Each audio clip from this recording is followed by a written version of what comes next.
Hello and welcome to our second lesson in chapter 2, limits. So we're going to look at how to do limits with things like polynomials and functions today, which is realistically the more common way you would use a limit, and how our different limit laws work. So there's a list of limit laws here, which people always say, oh, do I need to memorize those? You shouldn't need to if you've done any sort of practice. So once you start using these, they should come as effectively second nature to you.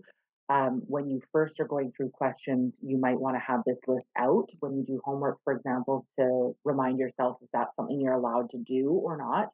However, again, if you've done practice questions, you shouldn't have to actively memorize these. They should sort of just work for you. So the limit laws here are sum law, difference law, constant multiple law, product law, quotient law, power law, and then there's a couple others at the bottom. So the sum law just says if you have the limit of two things adding together, to break it down, you can find the limit of each separate thing and then add those. Same thing if they are subtracting, you can find the limit of each separate thing and then subtract those limits. If you have something multiplying in front of your function, you can take that out, find the limit, and then multiply by that constant. If you have two functions multiplying together or two functions dividing, same thing. You can find the limit of each separately and then multiply or divide, as long as if you're dividing, your limit is not 0. If you have a function that is to a power, again, you can find the limit and then put that limit to the power. The limit of a constant is the constant. And so if we think about that logically speaking, that makes sense. If I have the limit of a constant, that means that my function here would be that constant. So you'd have some constant c. So the limit as you approach any value a would be that value c. Okay. The limit as x approaches a of x. So this is number 7 here. Okay, number 8, you have the limit as x approaches a of x. Again, the function x is just a straight line with a slope of 1, right? So if I'm approaching x is a, the y value there is also a because y equals x is your function. Okay. So maybe I'll just make this just a bit clearer here. This is the function y equals c, and this function here is y equals x. Then if you have the limit as x approaches a of x to the n, this is equal to a to the n. Same thing if you have an nth root, because that is just a fractional exponent. Okay, then you can plug that a value right in. If you have an entire function that is in a root of some sort, the root law basically says you can find the limit of that function and then root the answer. Okay, so we're going to basically just try a bunch of questions here. All right, so we've got these two graphs. I'm just going to make them a little bit more clear. So this is, oops, if I could draw a straight line, it would help me. There's my f. Okay, that's f. And this here is g. This is my g. Okay, so if I want the limit as x approaches 0 of f plus g, what I'm allowed to do according to the sum law is rewrite this as the limit as x approaches 0 of f plus the limit as x approaches 0 of g. If I take a look at my graphs, the limit as x approaches 0 of f is 1, and the limit as x approaches 0 of g would be negative 2. Now I can just add those together, and I get negative 1. Okay.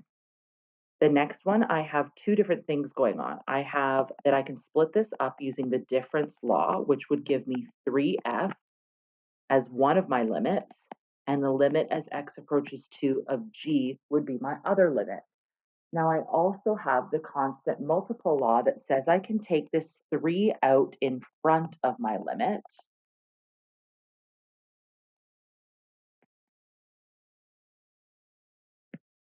Now I would never do that in 2 steps. This is just to show you what we're doing. As we go through some of these, you guys will find shortcuts and you won't do as many steps as I'm doing. You'll just apply the laws. Okay, so like normally you wouldn't write down all of this that I just wrote down here. Okay, so 3 times the limit as x approaches 2 of f. If x is approaching 2 of f, my value is 2. The limit as x approaches 2 of g is 0. So this gives me 6. Okay. Now, if I do the limit as x approaches negative 2 of g squared, this is the same thing as saying the limit as x approaches negative 2 of g, and then squaring that number. So as x approaches negative 2, my y value approaches negative 4, and I would square that, which gives me 16. At any point, I'm going too fast. This is a video. Feel free to slow it down, pause it, scroll back, do whatever you need to do. For certain topics, I will slow down even more because people tend to need a bit more explanation. But if I'm also going too slow for you, of course, you can skip ahead, scroll forward, try the questions, and then scroll to the answers. Do what works for you here. Okay? I'm not going to be offended if you skip a bunch of things, and I'm never going to know. So do what works. Okay.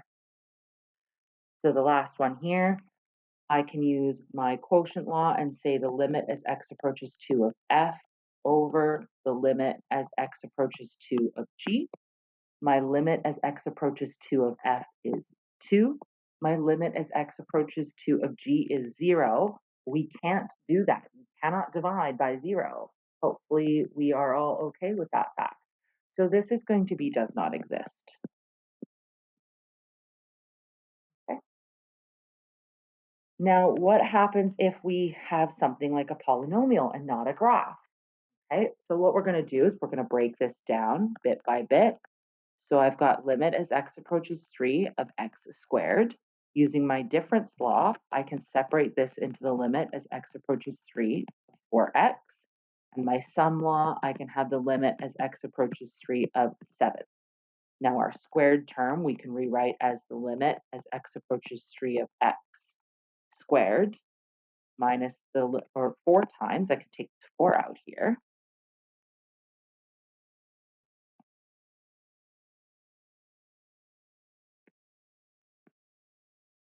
And then plus the limit as x approaches 3 of 7. Now we know from the front, the limit as x approaches some number of x is just equal to that number. So this is equal to 3 squared minus 4 times 3. And the limit as x approaches some number of a constant is just equal to that constant. So this gives me 9 minus 12 plus 7, which gives me 4. Now, what you might be saying is, okay, well, if I look at the polynomial I had x squared, and we ended up doing 3 squared, minus 4x, we did minus 4 times 3, plus 7, we just added 7. So what this is leading us to is something called the direct substitution property, okay?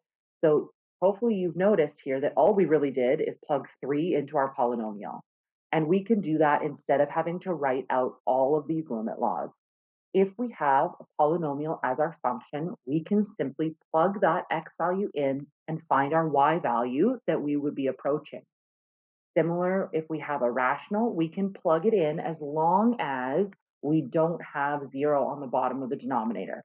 So your number that you're plugging in has to be in the domain of your function.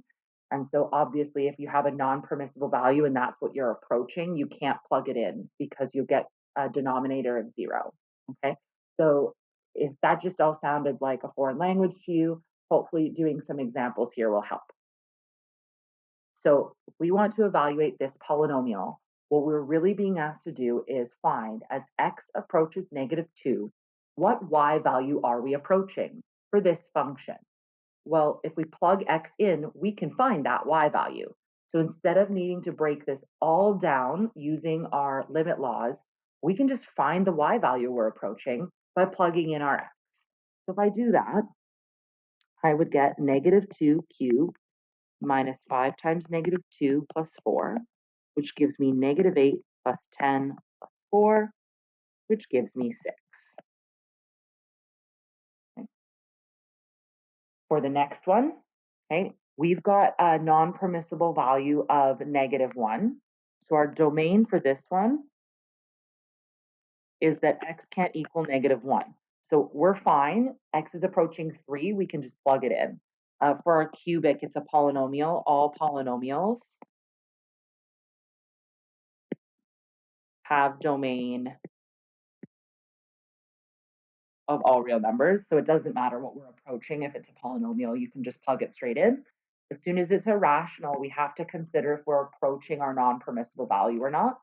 We are not for this question. Our non-permissible value is -1, and we're approaching 3. So we can just plug this in. We get 3 squared minus 3 over 3 plus 1. So we get 9 minus 3, which is 6 over 4, or 3 over 2.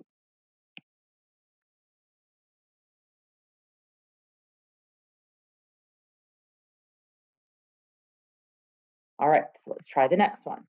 So the problem we have here is our domain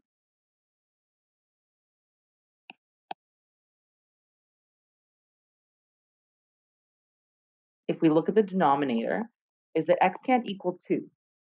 But that's exactly what I'm approaching. So if you fail to look at that, what will happen is when I plug in 2, I get 2 squared minus 4 over 2 minus 2, which gives me 0 over 0. As soon as I have 0 over 0, this is telling me that I have a common factor on the numerator and denominator.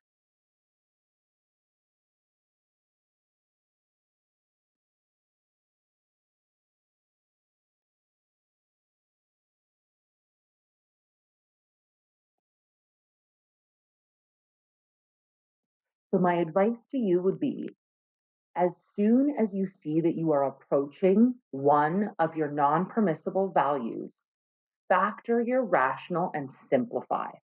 So if I take this limit, I've got the limit as x approaches 2 of x squared minus 4 over x minus 2. This is going to be equal to the limit as x approaches 2 of x plus 2, x minus 2 on the top, and x minus 2 on the bottom. This can simplify. The x minus 2's can cancel out. So now what I'm actually finding is the limit as x approaches 2 of x plus 2. I can direct substitute my 2 in here. So if I think about this graphically, this is a rational with a non-permissible value at 2. And once I cancel things out, it ends up being a straight line, y equals x plus 2, that would have a hole at x equals 2. That's what this would be, okay? So this tells me graphically I have a hole at x equals 2. So if I think about the pictures that we looked at yesterday, all this means is as I'm approaching 2, there isn't actually a y value there, but we can still approach a y value. So the function doesn't exist there. We have a hole, but we can approach a value as x approaches 2. So if I think about this graphically, this should make sense as to why this is working. Okay. So all of that aside, once I've simplified, I can direct substitute in. I get 2 plus 2, which gives me 4.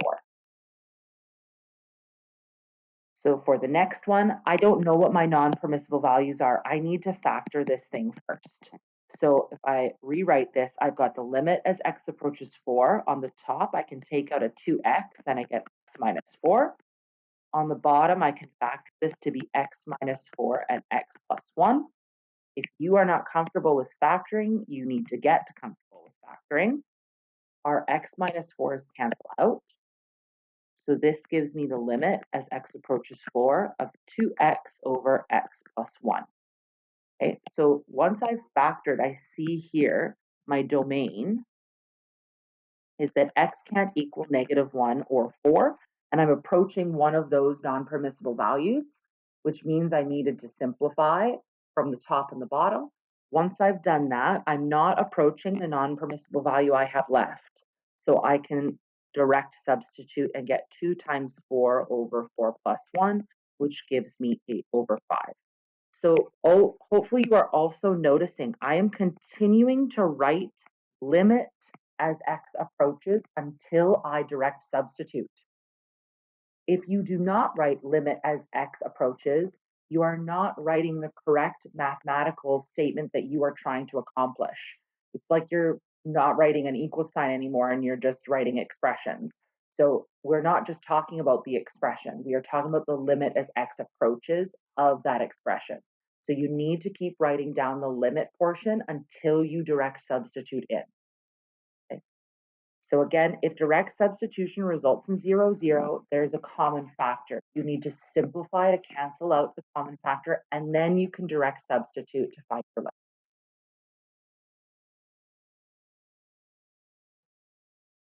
Now, there's another situation that you will encounter, which is when you direct substitute, if you get 0 on the numerator and a number on the denominator, that's something we're allowed to do, that equals 0. However, you might, instead of getting 0 over 0, you might have some number on the top, but 0 on the bottom. So if the denominator is 0, but the numerator is not, this is going to tell us that we have a vertical asymptote here. And the question is, do we have that our limits are approaching infinity or negative infinity? And are the two limits equal from each side? Okay, because we need to be able to say if the overall limit is infinity, negative infinity, or does not exist. So these ones are a bit more tedious. We're going to actually have to do some substitution here. As soon as you get c over 0, you need to consider the left hand and right hand limits separately. Okay.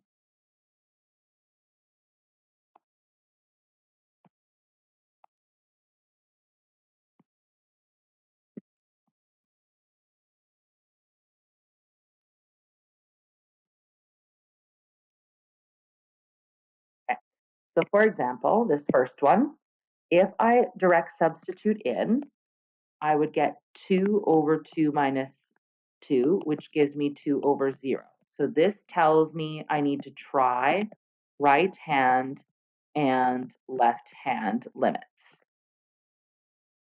Okay, so when I do that, I'm going to have the limit as x approaches 2 from the right of x over x minus 2, and I'm going to have the limit as x approaches 2 from the left of x over x minus 2. So if I want to approach from the right, I'm plugging in slightly bigger values than x. This means on the top will approach 2, and it will be slightly bigger. And on the bottom, we're going to have slightly larger values than 2. So you're going to have something like 2.1 minus 2. So the bottom is going to approach 0 from the right. So this means you're taking a positive number and dividing by a positive number, which is going to approach positive infinity. Okay. If we approach from the left, on the top, we're going to be approaching 2 still, but slightly smaller values. On the bottom, if you plug in something slightly smaller than 2, like 1.9, etc., on the bottom, you're going to have things like 0, negative 0.1, negative 0.01, etc.